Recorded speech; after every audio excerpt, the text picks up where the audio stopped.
90 days ago, I made a decision that most people would call insane. I decided to save 70% of every rupee. Sorry, every dollar that hit my account, not 10%. Not the 20% every finance video tells you is aggressive. 70. Everyone told me it was impossible. My rent didn't stop. My family didn't stop needing help. Life didn't pause for my experiment. So today, I'm going to show you exactly what happened. The real numbers, the days I nearly quit, and the one mental shift that made this actually work. Stick around till the end, because the final number genuinely surprised me. You've probably heard of the 50, 30, 20 rule, 50% on needs, 30 on wants, 20 on savings. It's fine. It's also slow. I didn't want fine. I wanted to know what my absolute financial ceiling actually was. So I flipped the rule. 30% for needs, 0% budgeted for wants. Because I knew if I left a category open for wants, I would fill it. And 70% untouched, moved out of sight the moment it arrived. This wasn't a restriction for its own sake. It was a stress test. If you've ever wondered how much of your income is actually habit and how much is necessity, this is how you find out. Here's exactly what I did, broken into 3 parts. Step 1, automation.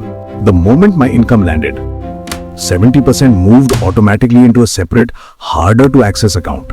Not a savings account I could tap in 2 clicks. One that required a small amount of friction, a different app. A short delay. Willpower is unreliable. Systems aren't. Step 2, I cut everything with a subscription model first. Streaming services, unused gym memberships, food delivery apps that quietly charge convenience fees. In South Asia especially, small recurring charges in local currency add up fast because they don't feel like real money leaving your account. Step 3, I tracked every single expense in a simple spreadsheet, categorized by need versus want. Not because I'm obsessed with spreadsheets, but because what you don't measure, you don't control. I'm not going to pretend this was smooth. It wasn't. Day 17, a close friend's wedding invitation arrived. And gift culture is not optional, it's respect. I had to dip into my need bucket and recalculate everything that week. Day 34, my phone screen cracked. Fixing it wasn't a want, it was how I worked. Day 61 was the real test. Motivation completely disappeared. I didn't want to open the spreadsheet. I didn't want to see the number. This is the point where most people quit, not because the plan fails, but because the boredom wins. What got me through wasn't discipline. It was reframing every rupee saved as a rupee that had already worked one full day for me for free while I slept. That single mental trick, treating savings as a silent employee, kept me going more than any productivity hack ever did. So here's what 90 days of 70% saving actually produced. I cut my monthly want spending by roughly 80%. Most of it was subscriptions and delivery fees I'd stopped noticing. I built a full emergency fund I didn't have before. Enough to cover 3 months of essential expenses without touching a single rupee of debt. And the number that shocked me most, across 90 days, I saved more than I had in the previous 8 months combined. Not because I earned more, because I finally saw where the leaks were.